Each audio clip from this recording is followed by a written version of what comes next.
Alors, on va partager, alors bien sûr, un grand merci Patrick et puis tout le comité d'organisation pour l'invitation. Et puis c'est un plaisir de retrouver en fait beaucoup d'amis ici parmi vous et de partager cette heure ou 45 minutes à préciser Patrick Limbourg, parce qu'il est quand même le maître des horloges ici, sur le défi vertical. Alors je parlais avec Carole tout à l'heure en rentrant, et elle me dit tu vas parler du vertical, je lui dis oui mais je ne vous ai pas dit dans quel sens.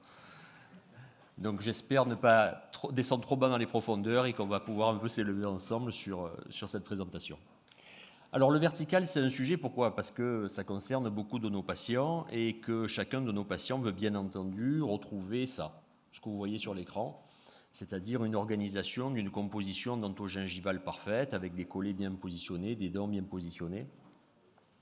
Parfois c'est possible, et ce matin, deux conférenciers ont parlé de préservation, et je vais dans ce sens. Quand il faut préserver les tissus, il faut mettre tout en œuvre du point de vue thérapeutique pour le faire.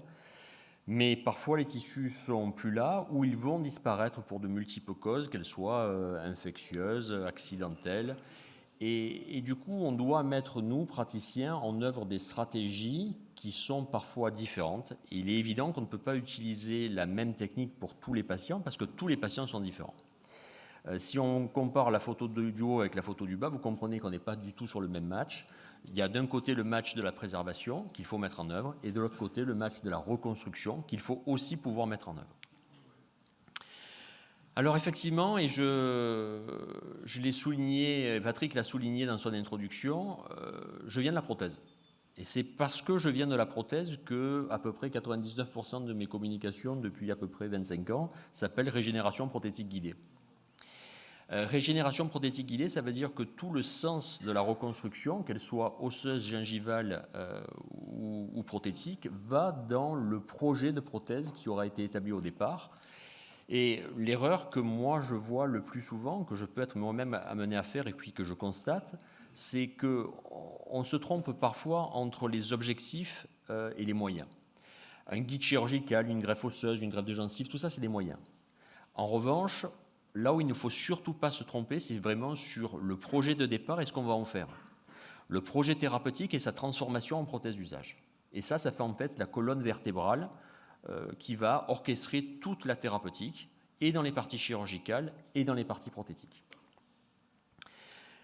Alors l'objectif des greffes, vous le savez, bien que cet objectif ait malgré tout évolué dans le temps. Les greffes dans les années 90, c'était un patient n'est pas implantable, on va greffer de l'os pour le rendre implantable. L'objectif était uniquement obtenir l'ostéo-intégration d'un implant pour pouvoir utiliser cet implant par la suite pour des raisons prothétiques. Et les choses ont évolué parce que nos objectifs et nos ambitions personnelles aussi ont évolué dans les résultats que l'on voulait obtenir. L'idée n'est plus aujourd'hui de mettre des implants ostéo-intégrés, c'est de les mettre ostéo-intégrés dans la bonne position qui soit prothétique compatible. Voilà pourquoi le concept de régénération prothétique guidée s'applique aussi pleinement à la conception de greffe osseuse pour pouvoir avoir un raisonnement qui se fait à l'envers, c'est-à-dire que je pars de mon projet prothétique, de ce projet prothétique va découler une dent, de cette dent va découler un implant, et de l'implant va découler la greffe osseuse, parce qu'il est évident que l'os doit se situer autour de l'implant, idéalement positionné. Une fois qu'on a dit ça, il faut se poser des vraies questions, parce qu'aujourd'hui, le monde des greffes osseuses, c'est quelque chose de compliqué. C'est compliqué parce qu'il y a beaucoup d'écoles, beaucoup de clochers, parfois beaucoup de dieux, et que quand on est extérieur à tout ça, faire le ménage et pouvoir retrouver ses petits, et surtout pouvoir proposer à son patient la bonne thérapeutique au bon moment, c'est pas si simple. Des questions, on s'en pose tous plein. Est-ce qu'il faut faire des ROG? Est-ce qu'il faut faire des appositions? Est-ce qu'il faut faire du PRF? Est-ce qu'il faut utiliser des membranes résorbables? Est-ce qu'il faut utiliser des membranes non résorbables? Est-ce qu'il faut les stabiliser, les pincer, les clouer? Et je peux faire une liste comme ça infinie de thérapeutiques et d'options, parce que chacune de ces éléments-là peuvent s'articuler les uns avec les autres et vous donner 1000 possibilités. Alors comment faire pour s'y retrouver? Il faut tout essayer. D'abord, j'ai une bonne nouvelle à vous annoncer, c'est qu'il y a plusieurs voies pour aller à Rome. Et ça, je suis intimement convaincu de ça. J'ai tendance à ne pas suivre les ayatollahs qui disent « moi je fais que de la ROG, moi je fais que de la position ». Parce que entre mes mains ça marche et c'est la seule technique qui marche au monde.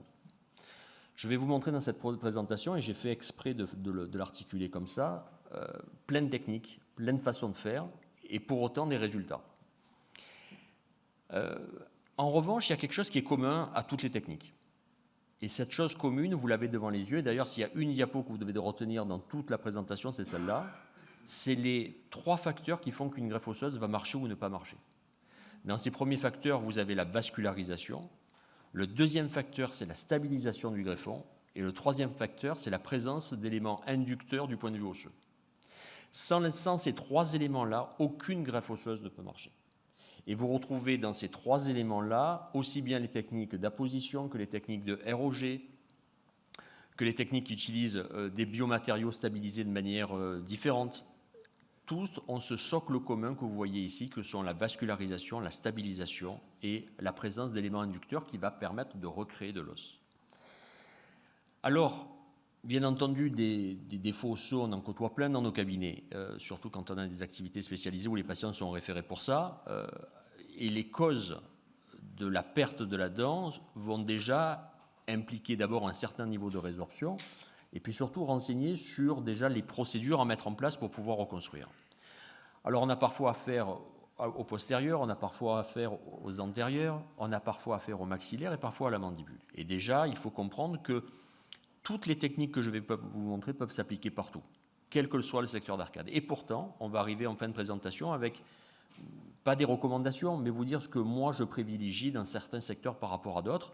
Et ce que je vais dire n'est pas du tout scientifique. Ce que je vais dire est, on va dire, le fruit de l'expérience et des résultats que j'ai pu côtoyer au cours de toutes ces années. Dans les techniques, les moyens thérapeutiques, vous les connaissez. En gros, on va dire qu'il y a 2 grandes familles, les appositions et les régénérations osseuses. Je ne vais pas du tout aborder le sinus maxillaire dans ce propos aujourd'hui, pour être concentré sur l'augmentation verticale. Alors effectivement, le sinus, c'est une augmentation verticale, mais par l'intérieur. Là, on va rester vers les augmentations verticales par l'extérieur. Élément fondamental et avant tout, on va dire mécanique, quelle est la forme de mon greffon ? Quel est le défaut que je peux constater pour pouvoir associer à ce défaut une forme optimisée ? Et là, c'est purement de la géométrie. Le deuxième élément, au-delà de la forme, c'est quelle est sa cellularité. Est-ce que ce greffon a de manière intrinsèque la capacité de cicatriser ? C'est le cas d'une alvéole d'extraction, c'est le cas d'un sinus maxillaire, c'est le cas d'une grosse cavité encapsulée entre différentes parois, par rapport à des éléments beaucoup plus verticaux, avec des composantes parfois uniquement horizontales, mais parfois horizontales et verticales, ce qui est à peu près 80% des reconstructions que nous menons. Et il va falloir donc mettre en relation une situation clinique avec des moyens thérapeutiques, et ces 2 éléments-là sont les facteurs clés de la décision, la cellularité et la taille du défaut. Après, vous allez voir qu'il y a des petites particularités qui sont liées en fait aux habitudes et aux choix. Et il est vrai, au temps de cicatrisation qui vont découler des choix que nous allons faire. Alors, je passe rapidement sur ce tableau que tout le monde connaît en large et en travers pour vous dire que malgré tout, si on veut parler d'induction osseuse, c'était le facteur 3 des éléments clés de succès de la greffe osseuse, il faut à un moment donné des éléments inducteurs. Et ces éléments inducteurs, il n'y en a pas 1000. C'est avant tout le socle dans lequel vous allez greffer, qui est lui-même très inducteur en général, et puis c'est surtout l'apport ou non de substances autogènes qui, de manière intrinsèque, vont délivrer des éléments inducteurs à la reconstruction osseuse. Rentrons dans la clinique. Premier patient qui consulte pour des demandes esthétiques avec des défauts du point de vue de l'organisation de la composition dentogingivale, des mauvais alignements, et puis vous reconnaissez tous un implant au niveau de sa 21 avec une malposition implantaire qui se paye clairement dans cette situation clinique, puisque si on se réfère à cette merveilleuse publication qui décrit tous les défauts que nous pouvons faire en termes de positionnement implantaire et les conséquences que cela peut avoir, dans le cas particulier de ce patient, on a un défaut d'enfouissement qui est supérieur d'à peu près 5 ou 6 mm, un défaut de point d'impact avec un gros versant vestibulaire et un défaut d'angulation qui, elle aussi, est au dépend vestibulaire. Vous voyez que le rattrapage a été fait chez ce patient par un pilier de prothèse scellée et un implant qui est en malposition. Est-ce qu'il est possible de recouvrir cet implant mal positionné par un greffon gingival ? Là, il faut s'en référer à tous les travaux de Zucchelli, qui donnent certaines limites, c'est-à-dire que quand on peut rentrer l'organe prothétique et greffer du tissu mou, c'est possible. Lorsqu'on est à cette limite externe, c'est-à-dire au niveau buccal ici, du rebord prothétique, il n'y a plus rien à faire. Seule l'explantation est un élément qui va apporter une solution, et le fait de lever l'implant, de laisser cicatriser, de pouvoir temporiser grâce aux dents d'à côté qui étaient déjà couronnées, de repositionner un implant dans la bonne position et de régénérer un volume est le seul élément qui va pouvoir donner une solution à long terme. Alors, où sont les éléments clés de la reconstruction? On va commencer très gentiment, puisque c'est un cas de petite reconstruction verticale, grosse composante horizontale, avec, vous voyez ici, l'utilisation d'une membrane résorbable. Ici, c'est une BioGuide, avec un mélange 50-50 à l'intérieur.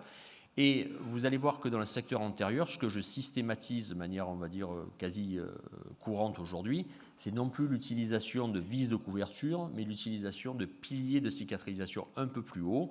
Alors, chez Antogir, il y a toute une gamme qui a été développée pour ça, mais l'utilisation simple de piliers de cicatrisation un peu de hauteur différente qu'une vis de couverture va vous apporter en fait le support proximal. Il faut savoir qu'une dent naturelle est festonnée, alors qu'un implant n'est pas festonné. On a connu, nous, les implants festonnés à une certaine époque dans une certaine marque. Ça n'avait pas abouti pour d'autres raisons, mais l'idée est quand même de soutenir cet os proximal. Et se servir de cet élément-là prothétique va dans le bon sens. Vient ensuite la phase de chirurgie mucogingivale qu'on va coupler à la phase prothétique pour tout simplement avoir une reconstruction, profiter de la dynamique de cicatrisation pour pouvoir tracter les tissus en direction coronaire et redonner cette composition dentogingivale que l'on retrouve ici. Et on retrouve ce patient avec 3 restaurations prothétiques, une sur implant et 2 sur dents naturelles, et une réorganisation de son sourire. Donc voilà le visage avant-après. J'adhère pas réellement sur sa coupe de cheveux par pure jalousie capillaire, mais en ce qui concerne son sourire et ses dents, on peut mesurer l'impact de la prothèse et du repositionnement prothétique sur le sourire. Et ce concept de régénération prothétique guidée, il prend tout son sens ici. Je veux que mes dents soient là et je vais organiser l'ensemble des thérapeutiques pour pouvoir mettre l'implant, l'os et la gencive au bon endroit. Dès que les défauts, et là j'enfonce des portes ouvertes, dès que les défauts sont à faible composante verticale, il ne faut surtout pas aller vers des choses compliquées, des choses avec un niveau de complication, je dis compliqué, c'est avec un niveau de complication post-opératoire élevé, et je vais y venir, mais il faut rester dans des choses simples. Chaque fois qu'un défaut est dans l'arcade du patient, chaque fois qu'il y a de l'os en mésial et en distal, faisons simple, et même s'il y a une composante verticale, je continue à utiliser ces techniques de régénération osseuse guidée avec des membranes résorbables, parce que le niveau de complication est à peu près 1000 fois inférieur à toutes les techniques qui utilisent des membranes non résorbables ou des appositions.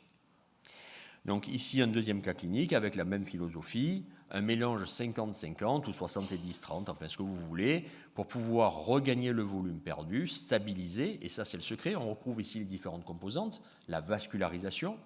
Alors je vous donne tout de suite mon sentiment, c'est que j'ai tendance à faire plus de ROG au maxillaire et moins à la mandibule. Tout simplement parce que d'abord, les secteurs mandibulaires, qu'il s'agisse du secteur antérieur ou du secteur postérieur, sont des secteurs qui sont globalement rectilignes. Et donc avec des lames osseuses, on arrive plus facilement à faire des lignes droites que des courbes. En revanche, au niveau du secteur maxillaire, et notamment dans le secteur antérieur, on a besoin vraiment de galber, et il est évident que l'utilisation de membranes, qu'elles soient résorbables ou non résorbables, se prête plus à ce jeu-là. Donc vous voyez ici cette membrane qui est mise en place, c'est une BioGuide qui a été pincée en vestibulaire et vissée en palatin, pour pouvoir avoir une stabilisation importante du matériau et laisser faire dame nature dans le temps. Donc vous connaissez les temps de cicatrisation autour de ces phénomènes de ROG qui sont autour de 8, 9 mois, 6 mois, entre 6 et 9 mois on va dire, selon les techniques utilisées. En revanche, une chose est sûre, et là je peux vous donner pareil l'expérience qui est la mienne sur ce sujet-là, reconstruire de l'os sans reconstruire de la gencive ne sert à rien. Alors que l'inverse n'est pas complètement vrai. C'est-à-dire que je peux avoir autour d'un implant dentaire très peu d'os, mais beaucoup de gencives, et cet os ne sera pas perdu dans le temps. En revanche, je peux greffer beaucoup d'os, mais si les tissus mous ne sont pas au rendez-vous, je vais perdre cet os. Donc d'où l'importance de vraiment gérer à chaque intervention, et vous allez le voir, et les tissus durs et les tissus mous. Aujourd'hui, les techniques de chirurgie mucogingivale sur les situations post-greffe osseuse ont aussi beaucoup évolué. dans un, l'approfondissement vestibulaire, et dans deux, la recréation de papilles. Là aussi, les choses qu'on met en place au fur et à mesure, c'est de recréer une reconstruction la plus verticale possible, qui va au sommet des papilles, pour pouvoir, lors des deuxièmes temps chirurgicaux, venir encastrer des provisoires et donner des semblants d'émergence papillaire, parce que, bien entendu, on n'arrive jamais, autour d'implants dentaires, à obtenir le même niveau, la même hauteur de papille qu'entre deux dents naturelles. Si on continue sur ce concept de ROG, de régénération osseuse guidée, et qu'on refait l'historique, dans les début des années 90, est apparue toute une famille de membranes qu'on appelait des membranes PTFE non résorbables, avec la théorie mise en avant par Massimo Simion et Daline, qui était la théorie de la favorisation cellulaire. Si je mets à distance les cellules conjonctives et épithéliales et que je réserve au site cicatriciel uniquement les cellules osseuses, j'aurai beaucoup plus de chances d'avoir une migration cellulaire osseuse à l'intérieur du greffon. Et moi, j'ai été biberonné à ça pendant toutes mes études et j'ai pratiqué ça et enseigné ça aussi pendant longtemps. Vous allez voir que ce que je vais dire par la suite dément complètement mon premier propos. Ici, un cas clinique avec donc une membrane PTFE, une Gore-Tex à l'époque, os autogène, xénogreffe par-dessus, tout fermé, tout plié, et 9 mois après, voilà le résultat. Ça marchait très bien. Mais la question, c'est pourquoi ça marchait très bien? Est-ce que c'est parce qu'on a fait une différenciation cellulaire? Est-ce que c'est parce qu'on a mis les cellules épithéliales et conjonctives à distance? Ou est-ce que c'est uniquement parce qu'on a créé de la vascularisation, de l'induction et de la stabilisation? Ben moi, je suis plus que convaincu que c'est plutôt ces trois éléments-là qui ont fait la différence. Et je vais vous le démontrer par le cas clinique qui va suivre, c'est-à-dire un cas clinique où on ne va plus utiliser des membranes de PTFE, en tout cas les utiliser différemment, avec différentes catégories de membranes non résorbables. Second cas clinique, défaut horizontal et vertical. On va faire un sinus, et en même temps que le sinus, on a un défaut dans le prémaxillaire, et on va mettre une grille. Est-ce qu'une grille, à votre avis, peut faire de la différenciation cellulaire? Non, il y a des trous. Et d'ailleurs, vous allez voir que dans les nouvelles PTFE commercialisées par Geitlich, les RPM, il y a des trous. Donc, la notion de différenciation cellulaire est pour moi complètement obsolète depuis des années, et je pense que clairement, Daline et tous ses petits copains nous ont menti pendant des années. Si on regarde le résultat de cette reconstruction, ici on est à 6 mois post-opératoire, et vous voyez une parfaite reconstruction du volume osseux, et avec un niveau de densité qui est très élevé, très comparable à la PTFE. En revanche, beaucoup moins comparable pour ceux qui n'ont pas l'habitude d'utiliser ces matériaux tous les jours, beaucoup moins comparable à une membrane résorbable. Si vous mettez une membrane non résorbable, vous n'aurez pas du tout le même résultat. Mais je vais vous dire là aussi mon sentiment, ce n'est pas du tout la faute du fait que la membrane soit résorbable. Parce que vous pouvez obtenir exactement le même résultat avec une membrane résorbable. La différence vient de la stabilisation du greffon. Un grillage, lorsqu'il y a une armature, va vous donner une stabilisation du greffon, va empêcher les tissus musculaires d'appuyer et d'écraser votre greffon, et c'est ça qui fait la différence. Peu importe le type de membrane dessous. Donc effectivement, je pense que Daline nous a menti et que la régénération osseuse guidée n'a rien à voir avec la différenciation cellulaire, parce que lorsqu'on voit ce type de résultat avec des grilles ajourées, ouvertes, alors ça peut être des grilles qu'on a découpées comme j'ai fait ici, ça peut être des grilles faites en CFAO, comme il existe actuellement avec tous les travaux de Pierre Keller, comme il existe chez Geitlich avec des grilles de Créos, tout ça, ça appartient à la même famille, mais ça répond à la même philosophie. La stabilisation d'un greffon par un élément qui est fixe et rigide. Bien entendu, on va coupler ça à du 2 temps chirurgical avec des approfondissements vestibulaires. C'est la ceinture de sécurité pour prévenir toute tension musculaire sur ce tissu greffé, qui, je vous le rappelle, comme tout tissu greffé, est tout de suite beaucoup plus fragile que de l'os natif. Alors, avançons dans la complexité. Autre situation clinique, une patiente qui a eu un petit accident de voile et qui a perdu un certain nombre de dents au cours de cet accident, consulte pour une régénération. On est complètement dans la composition verticale et horizontale. Et quelle est la bonne technique? Je peux vous dire, on peut utiliser plein de techniques pour faire ça, Mais les seules techniques qui vont marcher, ce sont des techniques où il y aura une grande rigidité et une grande stabilisation du greffon. Ce qui a été utilisé ici, c'est d'abord une temporisation fixe. Et ça, je pense que c'est vraiment quelque chose de constant dans notre activité. C'est que 100% de nos patients, alors on va dire 99% de nos patients, sont temporisés par soit par une denture fixe, soit par rien du tout si c'est pas possible. Mais en tout cas, on n'utilise jamais de prothèse amovible sur des reconstructions osseuses verticales. Utiliser une prothèse amovible, c'est se saborder, c'est créer une surtension prothétique sur des éléments de reconstruction et de ce fait garantir l'échec obligatoire de la thérapeutique. Donc on mesure bien ici le défaut osseux qui a une composante horizontale et une composante verticale. Vous voyez qu'il ne reste pas grand-chose au final. Et ce défaut osseux, il va être reconstruit, toujours pareil, avec une grosse composante d'autogène, à peu près ici 60-70%, associée à de la xénogreffe, donc à du biose, qui est très peu résorbable, qui va donner un peu le maintien dans le temps, et tout ça stabilisé par une grille en titane. Est-ce qu'il faut ou pas recouvrir cette grille avec une membrane résorbable? Moi, je pense que oui. Et je vous donnerai après la notion de pourquoi dans tel cas je fais ça et pourquoi dans tel cas je fais ça. Est-ce que cette membrane résorbable a mission de faire de la différenciation cellulaire? Non. Elle a juste pour mission de protéger des frottements les tissus mous sur cette grille.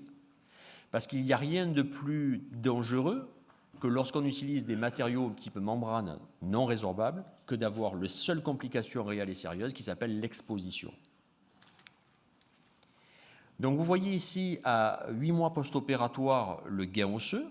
Et il est évident que dès qu'on a reconstruit de l'os, le positionnement des implants est beaucoup plus simple et on peut facilement aller vers ce qu'on aime faire, c'est-à-dire de la régénération prothétique guidée, positionner des implants en accord avec notre projet de prothèse et donc garantir une intégration au final prothétique beaucoup plus avancée. Alors bien sûr que toutes les conférences que vous avez vues juste avant avec l'intégration du numérique, la chirurgie guidée, le fait de pouvoir planifier vont dans le bon sens, qui est le bon sens du patient, celui d'obtenir une prédictibilité dans le résultat. L'approfondissement vestibulaire, c'est l'arme numéro 1 pour prévenir toute tension musculaire. Et la strip technique, qui a été développée par moi dans les années 80, a été remis au goût du jour dans les années 2000 par Urban, pour prévoir le déplacement musculaire, bien plus que l'arrivée de tissus kératinisés. Ce qui est important, ce n'est pas tant la présence de tissus kératinisés, c'est qu'il n'y ait pas de muscle. Comment faire pour qu'il n'y ait pas de muscle? Il faut le déplacer. Et si on met une barrière, une ceinture de sécurité apicale, qui est dans cette technique de strip technique, on va pouvoir réobtenir des manchons fibreux, stables, qui ne bougent pas et qui vont donc permettre d'avoir un meilleur pronostic pour cette greffe, pas à T0, mais dans le temps. Ensuite vient l'utilisation de prothèses pour pouvoir transvisser des éléments. Et voilà ici la situation finie entre la situation initiale et la situation avec la prothèse d'usage. Et d'ailleurs, vous voyez que dans cette situation à très gros défaut vertical, malgré tous nos efforts, nous ne sommes pas arrivés à reconstruire 100% des tissus perdus. Cette patiente, dans son bridge de 3 dents, a encore de la fausse gencive sur cette partie haute, mais néanmoins l'implantation a été possible, l'approfondissement vestibulaire a été fait, et on est donc dans une configuration qui met la patiente dans, 1, le retour à quelque chose d'esthétiquement correct, et 2, dans un pronostic sérieux à long terme. Ces types de consultations, nous on en a à peu près 10 par semaine au cabinet, c'est-à-dire des patients qui arrivent implantés avec des doléances esthétiques, des implants pas en bonne position, des dents abîmées. Et ces reconstructions, au final, c'est à la fois un casse-tête et à la fois un challenge qui est intéressant, parce que sans ça, il n'y aura pas de solution fixe pour le patient. Ces reconstructions, elles vont être, je vous dis, variées, mais si on prend ce cas-là par rapport au cas précédent, la seule différence, c'est le type de membrane. Ici, vous avez une membrane RPM qui est en PTFE et vous voyez des trous qui ont été faits dans cette membrane, dans la dernière catégorie de PTFE. Pourquoi il y a eu des trous? Pourquoi ils se sont dit un jour on va trouer les PTFE? Pour une seule raison, pour assurer une vascularisation venant du périoste. C'est la seule raison pour laquelle la membrane a été trouée. Et vous comprenez l'importance de la nécessité de la revascularisation. La revascularisation, la stabilisation et l'apport d'éléments inducteurs sont les 3 éléments qui font que ça fonctionne, peu importe les moyens et les techniques. En gros, ce que je suis en train de vous dire, mettez ce que vous voulez, pourvu que ces 3 facteurs soient là.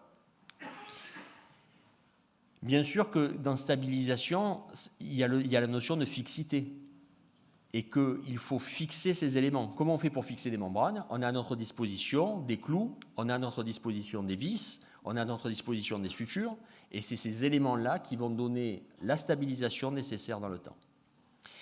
Pour une fois de plus, pouvoir permettre, grâce à la vascularisation, la néoformation osseuse. Vous voyez ici donc cette membrane qui a été stabilisée par ici 2 clous palatins et 2 clous vestibulaires, recouverte d'une bioguide. Alors là aussi, est-ce qu'il faut recouvrir ou pas d'une bioguide? Moi je vous dis, ma terreur numéro 1 quand je fais ce type de thérapeutique, c'est l'exposition. Et le fait de mettre une bioguide par-dessus peut-être me rassure psychologiquement, mais je connais en revanche la permissivité de la bioguide, de la membrane résorbable, qui, elle, par rapport au tissu mou, est beaucoup plus permissive que ce qu'il y a dessous, c'est-à-dire le PTFE. Le résultat à 8 mois post-opératoire et le déroulement après de la chaîne classique. Autre méthode, le PRF. PRF qui est largement décrié depuis, déployé et mis en avant depuis des années. Est-ce qu'au final, il est possible, avec du PRF et du sticky bone, de faire du vertical? Alors, Philippe ne l'a pas souligné, mais ma principale qualité, c'est d'être Marseillais. Et comme tout Marseillais, je suis très feignant. Si je peux utiliser une technique qui me demande moins d'énergie, moins de temps, moins d'argent, croyez-moi, je la fais tout de suite. Vu le résultat du match d'avant-hier, je ne dirai rien. Alors, le PRF, c'est quoi? Mais en fait, ça dépend de quoi on parle. Est-ce qu'on va parler de l'induction hormonale du PRF? Est-ce qu'on va parler du biomatériau? Est-ce qu'on va parler de la façon de le stabiliser? Tout ça est très différent. Si vous regardez ici ce défaut à composante horizontale à 80% et verticale à 20%, vous voyez ici le matériau qui a été imbibé et l'utilisation de ce sticky bone est très commode. Et moi, j'ai généralisé ça.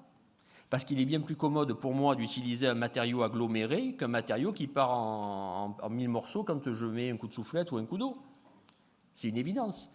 Mais cette évidence-là, elle n'est pas du tout biologique. Elle est mécanique. Elle est mécanique par l'induction qu'on va donner par la manipulation. Si on regarde cette photo, et concentrez-vous sur la photo de gauche, regardez la même photo, ici, donc il n'y a pas eu d'élément de stabilisation, la photo centrale. On est 7 mois post-opératoire. Qu'est-ce qui reste de mon greffon? Mais là, c'est la faute à qui? C'est la faute au PRF? Ben, je ne crois pas. C'est juste la faute que je n'ai pas respecté les 3 règles. Je n'ai pas respecté la stabilisation, je n'ai pas respecté la vascularisation, enfin juste un peu, et surtout, je n'ai pas respecté l'induction. Est-ce que j'utilise le PRF au quotidien? Oui, mais je ne l'utilise pas sans ces éléments-là. Ça veut dire que sous toutes mes ROG, il y a du sticky bone. Sous toutes mes appositions, il y a du sticky bone. Mais est-ce que j'attends de ça du fait de l'aspect hormonal inductif? Non. J'attends juste un agglomérat mécanique, ni plus ni moins. Et j'essaie de vous faire, dans les cas que je vous montre, la preuve qu'il y a plein de choses qui marchent. Si vous regardez le même cas, enfin un cas un peu différent, un cas antérieur où il y a des gros défauts osseux qu'il faut reconstruire, le patient va être candidat à une reconstruction globale et les dents qui sont gardées sont des dents gardées uniquement pour la temporisation. Regardez le défaut, regardez la reconstruction. Qu'est-ce qu'on a adjoint? On a adjoint des éléments stabilisants du greffon osseux. Grâce à ces éléments-là, on va pouvoir mettre dessous ce qu'on veut. Moi, ce que je veux, c'est quand même toujours un peu d'autogène. Associé à des biomatériaux, mais quand même toujours un peu d'autogène. Et par-dessus, je vais recouvrir. Avec quoi? Avec une membrane résorbable. Pour de la différenciation cellulaire, j'y crois pas un brin. Pour de la protection mécanique, oui. Regardez le résultat à 6 mois. Est-ce que là, j'ai le même niveau de résultat que le cas tout à l'heure de PRF? Mais pas du tout. Tout simplement parce que j'ai mis en œuvre des choses complètement différentes, qui n'ont rien à voir avec le PRF. On a mis en œuvre de la stabilisation d'un matériau afin qu'il ne bouge pas dans le temps, afin que le caillot puisse le coloniser et transformer toutes ces cellules de manière efficace en ostéoblastes et en cytoblastes. Si vous regardez ici l'implantation, vous voyez qu'on a des volumes osseux conséquents autour de nos implants. Si vous regardez ici maintenant l'approfondissement vestibulaire qui a été réalisé, lui aussi il va dans le sens de la préservation à long terme.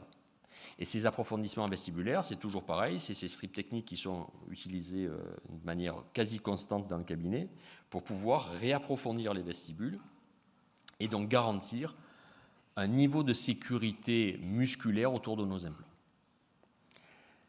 En fait, vous voyez que toutes ces techniques se recoupent. En fait, tout le monde dit la même chose, même si chacun, par des problèmes d'ego, de guerre de clochers, dit que sa technique est meilleure que celle du voisin.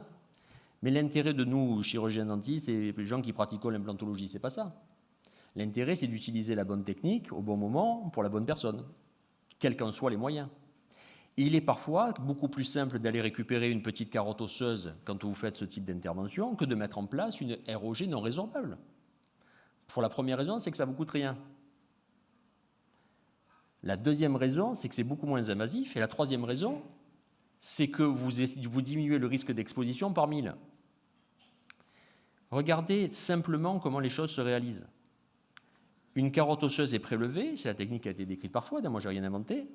Vous avez ici un implant qui est positionné, regardez le défaut horizontal et vertical. La carotte est stabilisée avec quelques vis d'ostéosynthèse, du particulé va être mis au milieu. Voilà, donc ça, ce n'est pas le résultat, ça, c'est juste une fois que le particulé est mis en place. Et vous avez ici le résultat à 4 mois post-opératoire. L'avantage de l'autogène de ce type de technique, et c'est d'ailleurs l'avantage de tous les coffrages, c'est sans doute le temps. C'est-à-dire qu'on a une facilité de réintervention parce que le temps diminue et on n'est plus obligé d'attendre des 8 mois, des 9 mois, des 10 mois. Est-ce qu'il aurait été, avec le recul aujourd'hui, est-ce que j'aurais fait un choix thérapeutique différent? Non. Parce que pour moi, les autres choix thérapeutiques dans ce cas clinique ne font qu'aggraver les choses en termes de temps et en termes de complications éventuelles. Donc l'approfondissement vestibulaire, comme tout à l'heure, et on va dérouler. Alors on va avancer petit à petit vers des choses un peu plus compliquées. Alors, ce qui est très courant, nous, dans le cabinet, c'est le postérieur mandibulaire. Pourquoi le postérieur mandibulaire? Soit parce que les patients ont eu des implants avec des périimplantites, ce qui arrive malgré tout et malheureusement assez souvent, soit parce qu'ils ont porté des prothèses amovibles pendant des années et que vous vous retrouvez avec des patients édentés postérieurs mandibulaires qui ont des cuvettes comme des toboggans. Ces secteurs-là, pour moi, je privilégie le traitement non pas par membrane non résorbable, mais par apposition.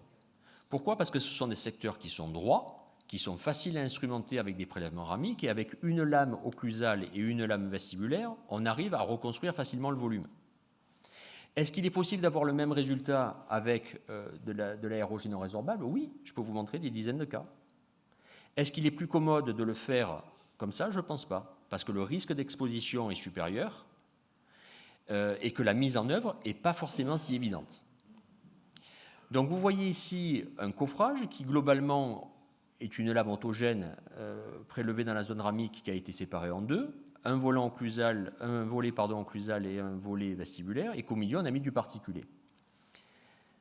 La notion de régénération osseuse guidée peut aussi rentrer là. C'est quoi la technique, la shell technique de Khoury? C'est des blocs de coffrage. Qu'est-ce qui différencie ça d'une ROG? Rien. C'est une régénération osseuse guidée. La seule différence, c'est que votre membrane, c'est votre lame osseuse. C'est la seule différence. Et que bien sûr, elle induit, de par ses proprioceptions, enfin de par ses éléments internes, de l'induction. À la question, est-ce que c'est plus permissif une apposition ou est-ce que c'est plus permissif une apposition par une ROG non résorbable? Mais je vous le dis, l'expérience aussi. Je vais parler des complications tout à l'heure. Vous avez beaucoup moins de complications avec un coffrage autogène qu'avec une ROG non résorbable. En tout cas, ce que vous risquez de perdre est largement inférieur. Et on va l'évoquer tout à l'heure. Regardez la cicatrisation à 4 mois post-opératoire. Est-ce qu'à 4 mois post-opératoire, j'ai ce type de résultat en ROG non résorbable? Ben non. Est-ce que là, j'ai rempli ma mission? Oui, parce que l'os est revascularisé. Et vous voyez les épaisseurs osseuses qu'on peut obtenir. Et dernier élément qui, moi aussi, m'ont fait évoluer dans le temps, c'est que à une certaine époque, j'avais tendance à mettre des implants au moins de 4 mm de diamètre dans ce type d'os. Aujourd'hui, j'ai complètement arrêté ça. Je vais mettre des implants de diamètre inférieur, tout simplement pour potentialiser la vascularisation périphérique autour des implants. Et pour ça, bien sûr, il faut s'orienter vers des grades de titane qui permettent de diminuer les diamètres. L'os, à lui seul, ne suffit pas. Regardez, après toutes ces techniques d'augmentation osseuse, ce qui reste du tissu kératinisé. Plus rien. Parce que chaque fois qu'on veut éviter une exposition, on va tracter coronairement. Chaque fois qu'on tracte coronairement, on détruit une belle partie du tissu kératinisé existant. Et il va donc falloir le reconstruire. Et cette reconstruction passe obligatoirement par des approfondissements vestibulaires que vous retrouvez ici. Est-ce que grâce à ça, on va garantir à 100% que ça va marcher à long terme? Non. Bien sûr que des complications existent autour des greffes. Et la principale complication, enfin il y en a deux, il y en a les complications immédiates qui sont l'infection et l'exposition. Et puis il y en a une plus grave qui est l'exposition de la résorption osseuse à post-greffe, c'est-à-dire au bout d'1 an, 2 ans, 3 ans, 4 ans.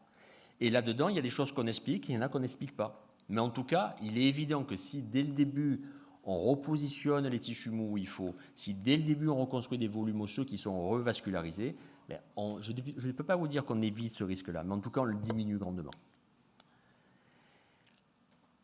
2 implants positionnés dans le secteur antérieur. Alors, on peut se poser des questions sur la qualité du positionnement des implants. On peut même se poser des questions sur le choix des implants eux-mêmes. Mais les conséquences sont là.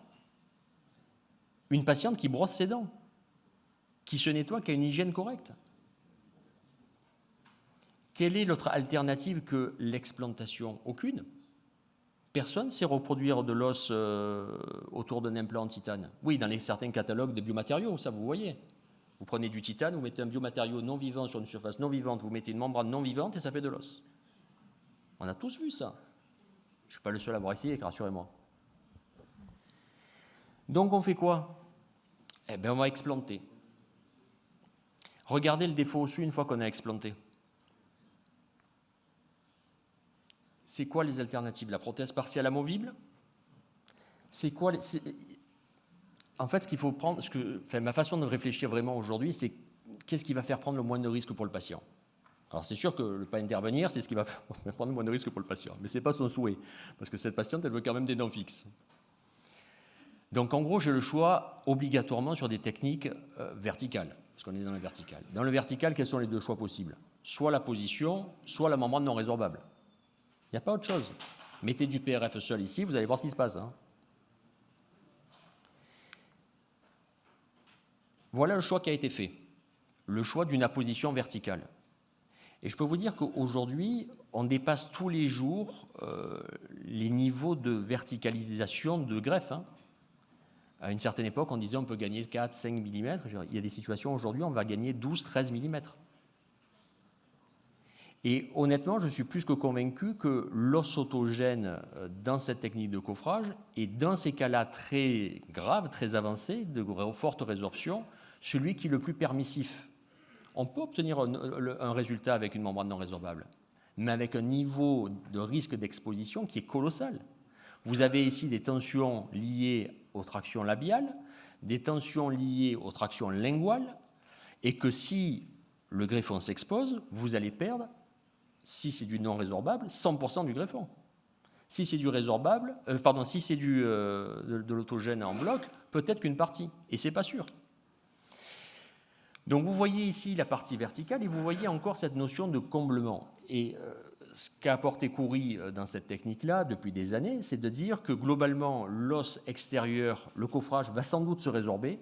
Ce qui est important, ce n'est pas ça. Ce qui est important, c'est le particulé à l'intérieur. Donc vous voyez ici que le greffon est parfaitement stabilisé.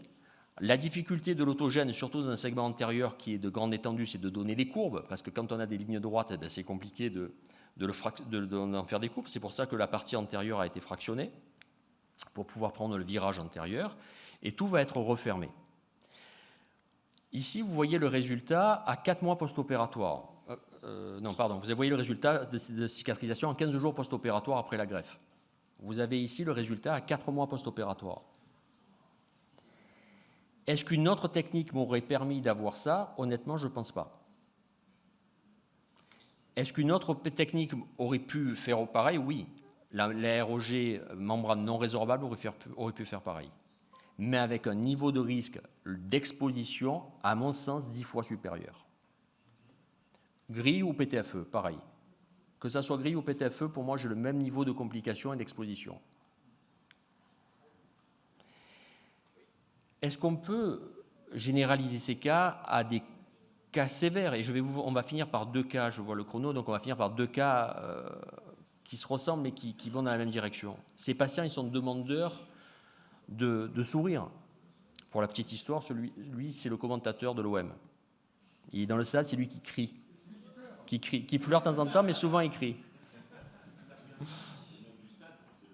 C'est le chauffeur du stade, qui est sympathique comme tout, mais malheureusement, sa centrale et sa latérale ne vont pas très bien. Je ne sais pas comment il s'est fait ça.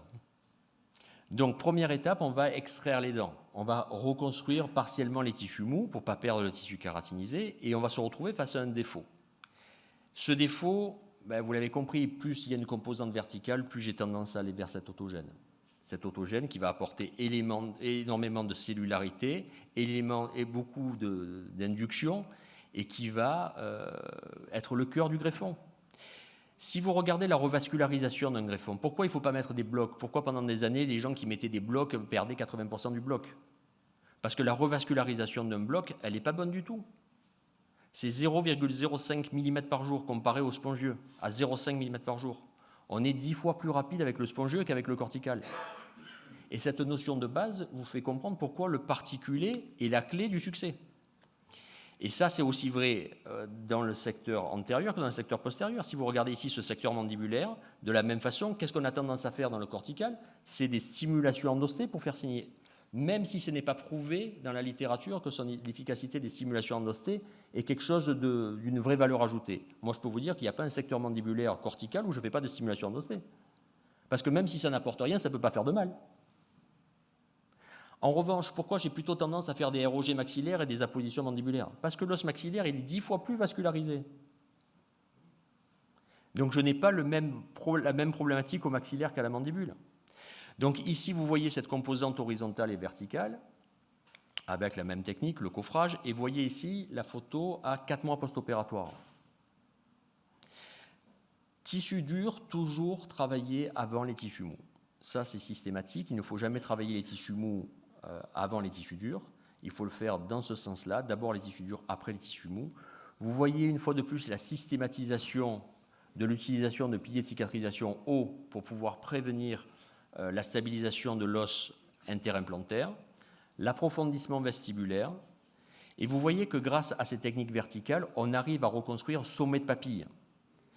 Parce que si on reconstruit sommet de crête sans penser sommet de papille, on ne pourra jamais avoir la papille.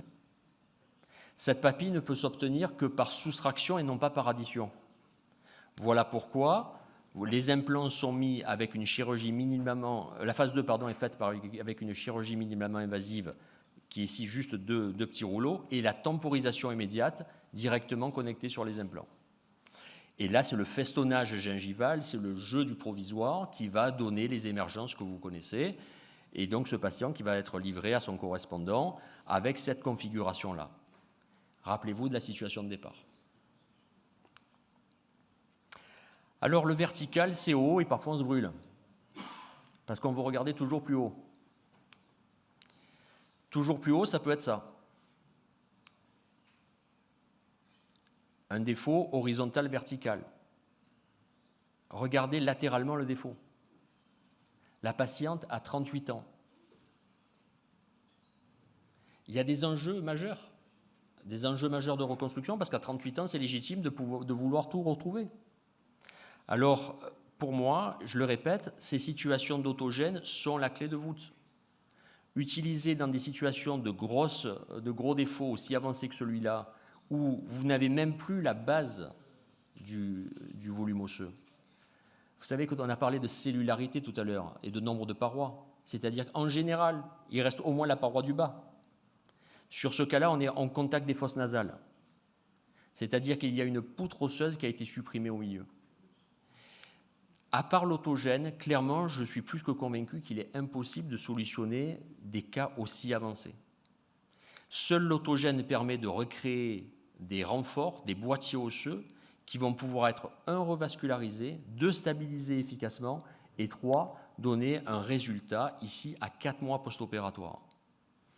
Toutes les vis d'ostéosynthèse sont retirées, et on va pouvoir implanter avec un tissu qui est revascularisé. Donc vous voyez ici une vue occlusale, toujours pareil, avec l'utilisation non pas de vis de couverture, mais de piliers de cicatrisation hauts, les strips techniques, la reconstruction prothétique qui est en cours sur ce cas-là, avec tout le jeu de la chirurgie mucogingivale et tout le challenge de pouvoir faire repousser les papilles, tantôt avec des prélèvements palatins, tantôt avec des prélèvements tubérositaires, tantôt avec les deux, pour pouvoir donner l'illusion que dessous, les choses n'ont pas été perdues alors qu'elles l'étaient bien entendu au départ de l'histoire. Sans parler de tissu mou, il est difficile de pouvoir aller de l'avant sur ce type de situation et il est évident que le travail des tissus mous doit venir juste après celui des tissus durs. Je répète ce que je vous ai dit tout à l'heure, peu d'os, mais beaucoup de gencives, vous n'allez pas perdre l'os. Beaucoup d'os et peu de gencives, vous allez perdre l'os, même si vous en avez mis beaucoup. Alors parfois, bien sûr qu'on maintient ce genre de résultat, et puis parfois on va décrocher. Décrocher, ça veut dire quoi? Ça veut dire tomber dans le domaine de la complication. Domaine de la complication, 2 essentiels, enfin 3 essentiels. Le premier, c'est l'exposition. Le deuxième, c'est l'infection. Et le troisième, c'est la perte osseuse à moyen et long terme. L'exposition, elle est beaucoup plus présente avec les membranes non résorbables qu'avec l'autogène. Néanmoins, l'exposition est un facteur très opérateur dépendant. Je suis très conscient de ce que je suis en train de dire et je le répète avec une conviction totale. Si vous avez beaucoup d'exposition, c'est que vous ne faites pas les bons gestes. En revanche, l'infection, elle est plus patient-dépendant parce qu'on donne toujours les mêmes protocoles antibiotiques avant traitement et après traitement et que certains patients vont, de par leurs habitudes d'hygiène, de par le fait qu'ils ont un niveau de cicatrisation qui n'est pas très correct, vont arriver vers l'infection. Alors quand on a une complication, qu'est-ce qui se passe? Je peux vous dire que ce n'est pas des bonnes journées. Moi, je commence toujours par prier. Plutôt plusieurs dieux, parce qu'il faut toujours potentialiser les chances de succès.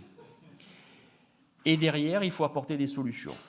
Alors ces solutions, quelles sont-elles? C'est la reprise. Quand vous avez du non résorbable, c'est la reprise de tout le traitement, parce que là, vous perdez tout. Vous déposez la membrane, vous déposez l'os, il faut recommencer à zéro.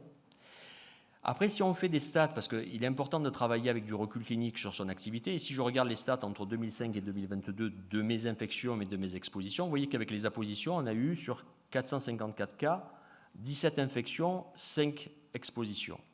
Si je compare par rapport à l'aérogé, bien sûr, il n'y a pas les sinus là-dedans. Si je compare par rapport à l'aérogé, sur 752 cas, 37 infections, 29 expositions. Donc vous voyez qu'il y a plus d'expositions sur les techniques de l'aérogé non résorbables que sur les appositions.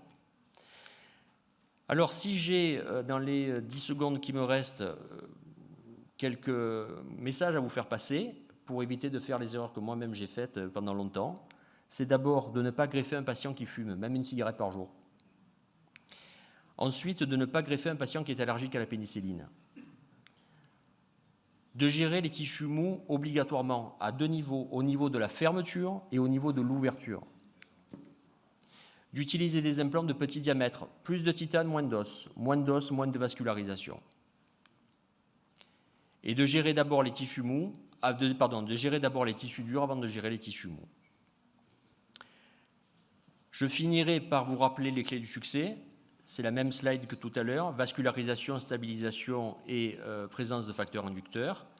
Et de vous dire que Rome est une ville magnifique, même s'il y a plusieurs chemins pour y aller. Je vous remercie.